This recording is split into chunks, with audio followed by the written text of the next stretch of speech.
294 पे आप लड़ रहे हैं, क्या हाँ, उम्मीद कर रहे हैं? कुछ तो मिलेगा, खासकर मुर्शिदाबाद, मालदा, दिनाजपुर, पुरुलिया, 4-5 डिस्ट्रिक्ट है हमारे जहाँ हमें उम्मीद है कि हमें कुछ सीट मिलेगी।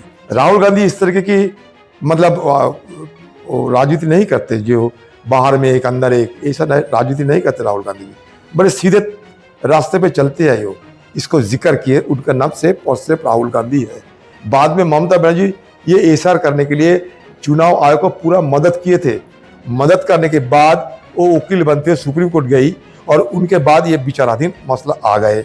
मतलब मतदाता सूची में शामिल नहीं होते तब तक चुनाव कराना ठीक नहीं, चुनाव को अभी स्थगन किया जाए, ये मेरा मांग रहा है। बीजेपी पार्टी का तो मतलब स्पोक्स पर्सन है चुनाव आयोग, तो सब जानते हैं। राहुल गांधी बहुत पहले ये सब बात कर चुके हैं। बाबरी मस्जिद बनाई जा रही है और उसको लेकर देखिए उसमें हमें कोई आपत्ति नहीं, बाबरी मस्जिद बनाए, कोई क्या मस्जिद बनाए, हमें कोई आपत्ति नहीं। पश्चिम बंगाल में चुनाव जो है वो पहले चरण में 23 अप्रैल को पहले चरण का मत होगा। पहले चरण के मत में एक हॉट सीट है बहरामपुर की, जो मुर्शिदाबाद जिले में आती है। इस बार ट्रायंगल मामला और कांग्रेस के कद्दावर नेता अधीर रंजन चौधरी यहाँ से लड़ रहे हैं। हमारे साथ ही बातचीत करने के लिए सर बहुत बहुत स्वागत है आपका हमारे चैनल पे। 30 साल के बाद विधायकी लड़ रहे से आप लंबे समय तक एमपी रहे यहाँ से, जैसे आपने खुद भी बताया, और 30 साल के बाद बर्दवान के बाद इस बार बहरामपुर में लड़ रहे हैं। तो इसे किस तरह की राजनीति देखी जाए? आप कांग्रेस की राजनीति, आपकी राजनीति विधायक के तौर पे? मैंने पहले भी विधायक थे, ऐसा नहीं कि नहीं मैंने पहली बार विधायक बनने के लिए कोशिश कर रहे हैं। मैं पहले भी विधायक थे, तो तजुर्बा मेरा है विधायक की हैसियत से मुझे तजुर्बा है। उसके बाद मैंने लोकसभा गए थे, तो हमारे बहुत बड़े बड़े लीडर कभी लोकसभा कभी विधानसभा तक लड़ते हैं। इसमें नई बात क्या है? इसमें कोई नई बात तो नहीं है। नहीं बात है। कांग्रेस के क्या होगा अगला अच्छा नतीजा निकलेगा। हम कांग्रेस पार्टी बंगाल में तो शून्य पर है ना जी। पिछले लगभग 50 साल से देखा जाए, बस 2011 में एक बार टीएमसी के साथ आप लोग रहे हैं, उसके बाद लगभग 50 साल से बहुत ज्यादा कम होते, सेपरेट होते जाए। बिल्कुल। तो इससे इस बार जब अधीर रंजन चौधरी खुद लड़ रहे हैं विधायकी, तो कितना बदलाव हो कांग्रेस के लिए? कुछ तो सीट मिलेगा हमारे पार्टी के। 294 पे आप लड़ रहे हैं, क्या? हाँ, कुछ तो मिलेगा, खासकर मुर्शिदाबाद, मालदा, दिनाजपुर, पुरुलिया, 4-5 डिस्ट्रिक्ट है हमारे जहाँ हमें उम्मीद है कि हमें कुछ सीट मिलेगी। कुछ सीट मिलेगी। सर सवाल है कि कल केरल में हो चुका है, वोट डाल चुके हैं, अभी तक राहुल गांधी और प्रियंका गांधी दोनों ही यहाँ पर नहीं आए हैं, जबकि बीजेपी देखा जाए कि यहाँ पर राहुल गांधी प्रियंका गांधी आएंगे, जरूर आएंगे। ऐसा एक बातचीत चल रही है, इंतजार कीजिए, जरूर आएंगे। इंतजार कर सर। ऐसी बातचीत चल रही है कि इंडिया ब्लॉक में टीएमसी भी थी, कांग्रेस भी थी, कहीं गठजोड़ तो नहीं चल रहा है अंदर से? नहीं, राहुल गांधी आएंगे, प्रियंका गांधी आएंगे, अब देखते रहिए। देखते रहे कि आगे। नहीं, क्या ये सवाल ठीक नहीं, इसलिए कि ये अफवाह है। राहुल गांधी इस तरीके की मतलब राजनीति नहीं करते जो बाहर में एक अंदर एक, ऐसा राजनीति नहीं करते राहुल गांधी जी। बड़े सीधे रास्ते पे चलते हैं वो। अच्छा सर, एक सवाल है जो अभी जो हाल की स्थिति है पश्चिम बंगाल की, 91 लाख वोटर्स के नाम कटे हैं। उसमें पहले 60 लाखों के लोगों के नाम कटे, उनमें तक की मृत्यु जिनकी हुई, जो पलायन जो यहाँ से विस्थापित हो चुके हैं। अभी फिर से 60 लाख और थे, जिनमें से 27 लाख के नाम पूरी तरह से डिलीट हो चुके हैं। ममता बनर्जी लगातार इस पे सवाल भी कर रही, बातचीत भी कर रही।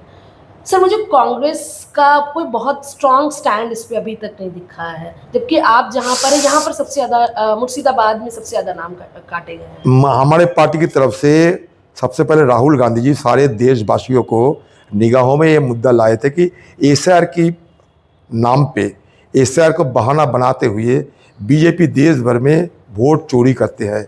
वोट चोर गद्दी चोर के नारा भी राहुल गांधी जी खुद लगाए थे। तो सबसे पहले अगर किसी ने ये मुद्दे को सामने लाए, इसको जिक्र किए, उनका नाम सिर्फ और सिर्फ राहुल गांधी है।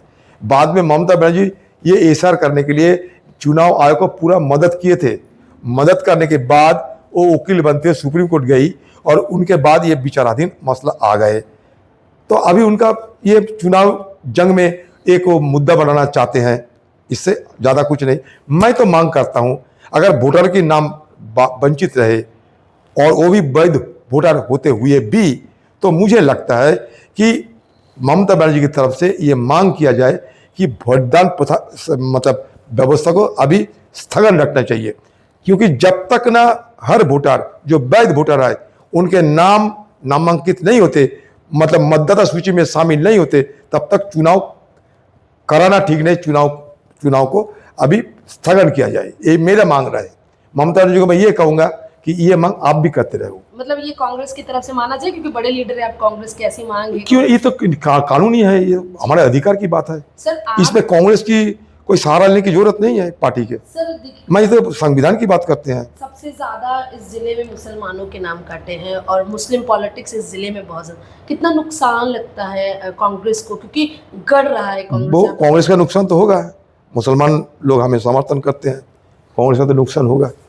सर एक चीज बताइए, जो अभी कल का ट्वीट है, कल या परसों का ट्वीट है इलेक्शन कमीशन का, जिसमें जो भाषा है इलेक्शन कमीशन की, जिस तरह से ऐसे ट्रांसफर किया गया है बड़े अधिकारियों को, और एक भाषा ट्वीट पे है कि भय मुक्त, हिंसा मुक्त, और टीएमसी को टारगेट करके बोला गया है। तो आपको लगता है कि जो इलेक्शन कमीशन का व्यवहार है वो कहीं ना कहीं बीजेपी कार्यकर्ता की तरह है, इसमें आप लोगों को साथ होकर लड़ना चाहिए था टीएमसी के? बीजेपी पार्टी का तो मतलब स्पोक्स पर्सन है चुनाव आयोग, तो सब जानते हैं। राहुल गांधी बहुत पहले ये सब बात कर चुके हैं, लेकिन मांग तो हमें है कि ये भय मुक्त, हिंसा मुक्त रहे चुनाव। सिर्फ बंगाल में नहीं सर, हिंदुस्तान में ही सर रहे, भय मुक्त रहे चुनाव। बिल्कुल, ये तो वाजिब मांग है, इसमें क्या नई बात है। हम विपक्ष है, यहाँ हिंसा होते हैं, डराया जाता है, धमकाए जाते हैं, ये मारपीट किए जाते हैं, चुनाव के दिन ये हत्या होते हैं। तो इसलिए तो सारे बंगाल के जो विपक्ष है, हम जैसे कांग्रेस वाले, हम तो चाहेंगे कि भय मुक्त और हिंसा मुक्त हो, भय भीत की माहौल ना बने, ये तो हमारा भी मांग रहेगा। सर एक साल पीछे ही मालदा में दंगा हुआ था, उसमें परिवार में, मालदा में नहीं, मुर्शिदाबाद में हुई थी। हाँ, शमशेरगंज में मुर्शिदाबाद में हुई थी, हरि गोविंदो दास हाँ, के हाँ, परिवार हाँ। में।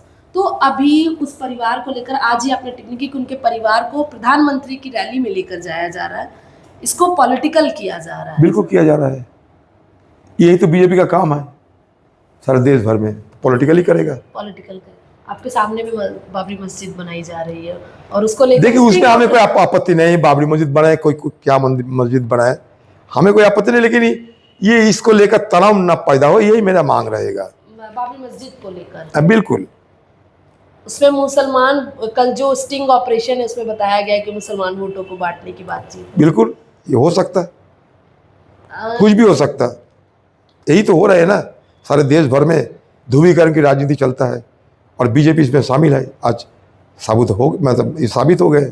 टीएमसी को लेकर सच क्या कहेंगे इस बार? सीएम टीएमसी क्या करेगा? टीएमसी बीजेपी में कोई फर्क नहीं है, एक तरफ हिंदू वोट, दूसरी तरफ मुसलमान वोट, दोनों को उकसाए जाते हैं। टीएमसी और मतलब बीजेपी, ये दो पहलू है, एक ही मुद्रा के दो पहलू है, एक ही मुद्रा के दो पहलू और कुछ नहीं। सर अब सारी जितनी भी पार्टियां, लास्ट क्वेश्चन है, 2000 रुपए का अनाउंसमेंट कांग्रेस की तरफ से भी महिलाओं के लिए किया गया है सर। हमारे पार्टी कर्नाटक में, तेलंगाना में, हिमाचल में, अब जाइए बगल में, आप झारखंड में जाइए, ये तो देते ही है। हम लोग 2500 रुपया वहाँ महिला को देते हैं, ये तो देते ही है, कोई नई बात नहीं। वहाँ से जो हमारे मतलब पार्टी के जो मैनिफेस्टो चुनाव के पहले निकालते थे, उसका ही कुछ हिस्सा है, ये हम लोग कहने की कोशिश कर रहे हैं। क्या लोगों तक ये मैसेज पहुंचा पाएंगे आप लोग? 2000 कठिन तो है, इतना जल्दी कठिन तो है, लेकिन कुछ करना पड़ेगा। सर हमने अब इस वक्त हमसे सभी मुद्दों पे आपने बातचीत की, आपका बहुत बहुत शुक्रिया।